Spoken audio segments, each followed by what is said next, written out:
शास्त्रार्थ करते थे, पूरे कंठस्थ याद थे सब किताब।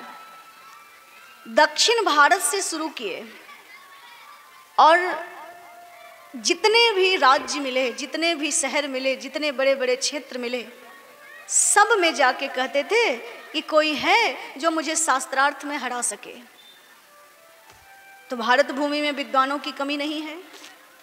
जहाँ विद्वान रहते थे वो कहते थे कि हाँ हम हरा सकते हैं। तो ऐसे करते करते शास्त्रार्थ में वो सबको हरा दिए। मतलब दक्षिण भारत से लेके उत्तर भारत तक जितने जगह में शास्त्रार्थ किए सब लोगों को हराया। अब तब पहुंचे उत्तर भारत में काशी। काशी विद्वानों की नगरी, एक से एक उद्भट विद्वान काशी में रहते हैं। पद्मनाभ जी ने कहा कि काशी में कोई ऐसा है जो मेरे से शास्त्रार्थ करे। तो काशी तो विद्वानों की नगरी है, सब विद्वान ही थे, लेकिन सब जानते थे कि पद्मनाभ जी को पूरा शास्त्र कंठस्थ है और ज्ञान उसी का काम आता है जिसको कंठस्थ हो। संत कहते हैं कि दूसरे को दिया हुआ धन और किताब में रखा हुआ ज्ञान कभी भी काम आता नहीं है। अपने पास रहेगा धन वो काम आएगा और अपने कंठ में जो ज्ञान रहेगा वही काम आएगा। तो पद्मनाभ जी को सब कंठस्थ था, सब जानते थे कि कोई सिद्ध पुरुष ही इनको हरा सकते हैं और कोई हरा नहीं सकता। तो काशी के विद्वानों को जब उन्होंने ललकारा, सभी काशी के विद्वान भगवान विश्वनाथ के मंदिर में गए काशी में और शंकर भगवान से कहे कि हे प्रभु, पद्मनाभ जी बहुत विद्वान हैं लेकिन हमारी लाज तो आप ही बचाएंगे, हम क्या करें जिससे हमें हारना ना पड़े। भगवान शिव ने कहा कि तुम लोग एक एक करके शास्त्रार्थ करोगे तो निश्चित हार जाओगे। सो एक काम करो, तुम सब मिलके उनसे कहो कि हम लोगों के गुरु कबीरदास हैं। कबीरदास जी जगत गुरु स्वामी रामानंदाचार्य जी के शिष्य थे। तो कहा कि हम लोगों के गुरु कबीरदास हैं, आप कबीरदास से शास्त्रार्थ कीजिए। कबीरदास जी अगर हार गए तो हम सारे विद्वान हार मान लेंगे और कबीरदास जी अगर जीत गए तो हम सब जीत जाएंगे। कहा ठीक है। तो सारे पंडित गए कबीरदास जी के पास और कहा कबीरदास जी आप पद्मनाभ जी से शास्त्रार्थ कीजिए। कबीरदास जी ने कहा कि भैया कलम दवात छुओ नहीं हाथ, मैं इतना पढ़ा लिखा नहीं हूँ, मैं विद्यालय नहीं गया हूँ, मैं सीधा साधा राम नाम जपने वाला साधक हूँ, मैं कहाँ शास्त्रार्थ करूँगा। जैसे कहा पंडितों ने कहा कि महाराज भगवान शिव ने कहा है कि आप हमारे गुरु हैं और आप ही उनसे शास्त्रार्थ कर सकते हैं। कबीरदास जी गदगद हो गए। उन्होंने कहा जब भगवान शिव ने कहा है तो जिताएंगे भी वही, मैं तैयार हूँ, भेजो उन्हें। सभी विद्वान गए पद्मनाभ जी के पास और कहा कि आप हमारे गुरु कबीरदास जी को हरा दीजिए तो हम पूरे लोग हार मान लेंगे। पद्मनाभ जी ने कहा कि बुलाओ कबीरदास जी को। कहा वो अलमस्त फकीर हैं, वो किसी के यहाँ जाते नहीं हैं, उनके पास सब जाता है, तो आपको ही जाना पड़ेगा। कहा ठीक है। पद्मनाभ जी कबीरदास जी के पास आए, बैठे, शास्त्रार्थ शुरू हुआ। कबीरदास जी ने कहा प्रश्न पहले कौन पूछेगा? पद्मनाभ जी ने कहा हम पूछेंगे। कहा पूछिए। पद्मनाभ जी ने जितना प्रश्न पूछा कबीरदास जी ने सबका जवाब दे दिया। और कबीरदास जी जब एक प्रश्न पूछे तो पद्मनाभ जी को जवाब नहीं मिला। क्या प्रश्न था? कबीरदास जी ने पूछा कि समुझी पढ़ी की पढ़ी समुझी, अहो कहो मुनिराय। समुझी पढ़ी की पढ़ी समुझी, अहो कहो मुनिराय। सुनी बात कबीर की, मुनिवर गयो है राय। कबीरदास जी ने पूछा कि आपने परम ब्रह्म परमात्मा को समझ के पढ़ा है कि पढ़ के समझा है? एक होते हैं समझ के पढ़ने वाले, मतलब जन्मजात ब्रह्म ज्ञानी, जो माँ के गर्भ में ही ज्ञान प्राप्त कर लेते हैं और बाद में किताब पढ़ते हैं, जैसे सुखदेव जी जन्मजात ब्रह्म ज्ञानी थे। जैसे प्रहलाद जी, माँ के गर्भ में ही ब्रह्म तत्व का ज्ञान हो गया था नारद जी के द्वारा, और बाद में जन्म लिए तो वो हुए समझ के पढ़ने वाले। और कुछ होते हैं पढ़ के समझने वाले, जैसे युधिष्ठिर जी महाराज किताब को पढ़े तब ब्रह्म तत्व का ज्ञान पाए।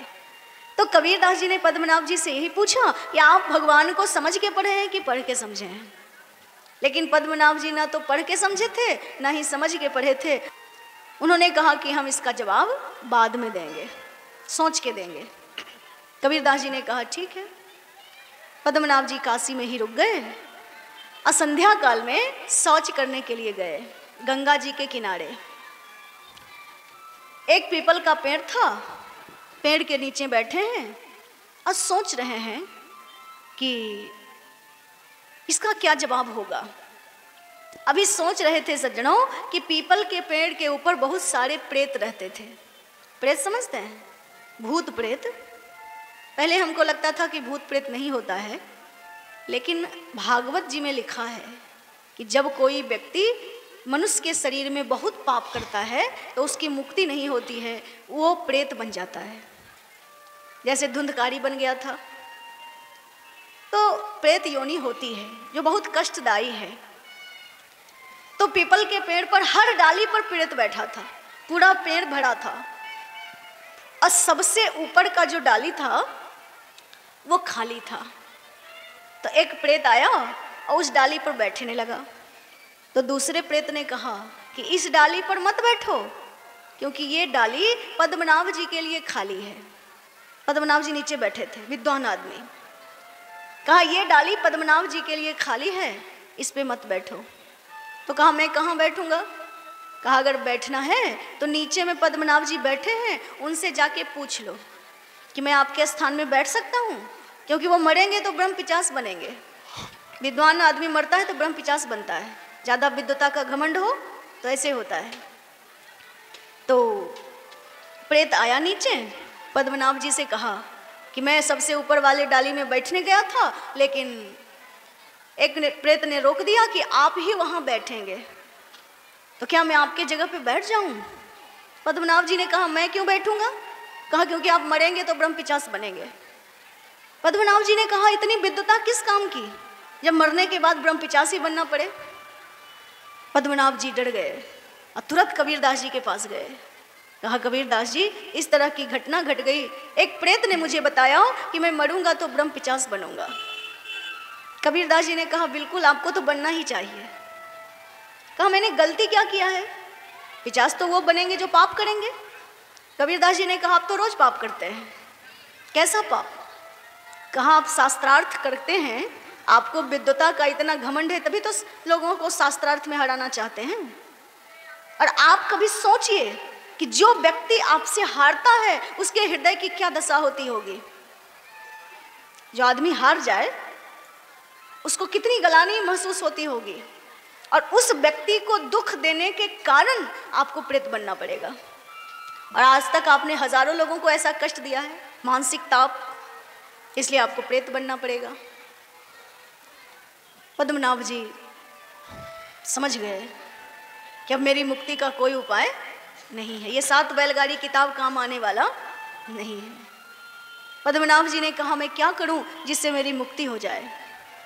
कबीरदास जी ने कहा कि भगवान श्री राम के नाम का जाप करो। नाम में ऐसी शक्ति है सज्जनों, मनुष्य के प्रारब्ध को बदलने की ताकत नाम महाराज में है। जैसे हमारे भाग्य में जो लिखा है, बहुत सारे कहते हैं भाग्य में जो रहेगा वही होगा, लेकिन अगर आप लगातार नाम जप करते हैं तो आपका भाग्य बदल सकता है। ग्रह, शनि ग्रह, मंगल ग्रह, बुध ग्रह, सब ग्रह रहते हैं। मान लीजिए आपका हर ग्रह खराब ही हो, और अगर आप चाहते हैं कि हमारा वो ग्रह ठीक हो जाए, विपरीत प्रभाव न दे, तो 1 करोड़ सीताराम नाम के जप से एक ग्रह का जो विकार है वो खत्म हो जाता है। 13 करोड़ जो राम नाम जप लेगा उसका प्रारब्ध बदल जाएगा। उसके भाग्य में विधाता ने अगर दुख का पूरा बोझ भी डाल दिया होगा, और अगर वो जप लेगा तो सारा बोझ खत्म हो जाएगा। ये ताकत है भगवान के नाम में। इसलिए संत कहते हैं जीवन में कुछ ना करो, कम से कम 13 करोड़ राम नाम जरूर जप लेना। धन दौलत तो लोग कमाते ही हैं, वहीं छोड़ के मर जाते हैं। बाल बच्चा ले लेता है, 3-4 बेटा रहता है, वो कहता हम लेंगे, वो कहता हम लेंगे। लेकिन भगवान के नाम का धन अगर जमा कर लेंगे तो यहाँ किसी की ताकत नहीं है कि आपसे छीन ले। और इस लोक में तो वो काम आता ही है, परलोक भी आपका सुधर जाता है। तो इसलिए नाम जप जरूर करना चाहिए। तो कबीरदास जी ने कहा कि नाम जप करो, तुम्हारे भाग्य में अगर प्रारब्ध में लिखा होगा कि ये प्रेत बनेगा, वो भी बदल सकता है नाम जप से। तुम नाम जपो। ने कहा नाम जप करो महाराज, नहीं नाम जप नहीं करोगे तो सारी विद्वता यहीं रह जाएगी। पद्मनाभ जी समझ गए, कहा अच्छा मुझे दीक्षा दे दीजिए, नाम मंत्र दीजिए। कबीरदास जी ने पद्मनाभ जी को नाम मंत्र दिया और कहा अहरनिश जपना। पद्मनाभ जी नाम ले लिए मंत्र और राम नाम जपने लगे। लेकिन अभी हमने जितना बात बताया, कथा में बताया, अब पद्मनाभ जी को इसका दर्शन हो गया आंख से। कैसे हुआ? एक दिन पद्मनाभ जी बैठे थे और कबीरदास जी रोज दिन गंगा जी का जल लाके भगवान का अभिषेक करते थे। तो उनका कोई शिष्य मटके में जल ला देता था। उस दिन कोई शिष्य नहीं था। तो पद्मनाभ जी ने कबीरदास जी से कहा कि कबीरदास जी लाइए, हम ही पानी ला देंगे। लेकिन विद्वान आदमी को काम अढ़ाने में लोगों को थोड़ा संकोच लगता है। कबीरदास जी ने कहा बहुत विद्वान है, मैं ले आऊँगा। कहा नहीं, विद्वान होने से क्या होगा, मैं तो आपका शिष्य हूँ, मैं ला देता हूँ। तो पद्मनाभ जी पानी लाने गए गंगा जी में। काशी की घटना है। तो गंगा जी में एक कोढ़ी आदमी शरीर में पत्थर बांध के और पानी में डूब रहा था, मतलब मरने का प्रयास कर रहा था। अब लोग उसको रोक रहे थे कि आत्महत्या मत करो। पद्मनाभ जी ने कहा कि क्या हो गया, तुम क्यों मरना चाहते हो?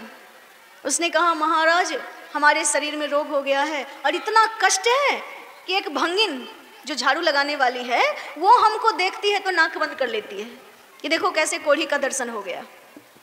सो अब तो मुझे लगता है कि मैं मर ही जाऊं।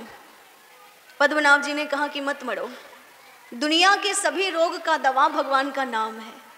तुम 3 बार राम राम राम कह लो और गंगा जी में डुबकी लगा लो तो तुम्हारा कोढ़ रोग ठीक हो जाएगा।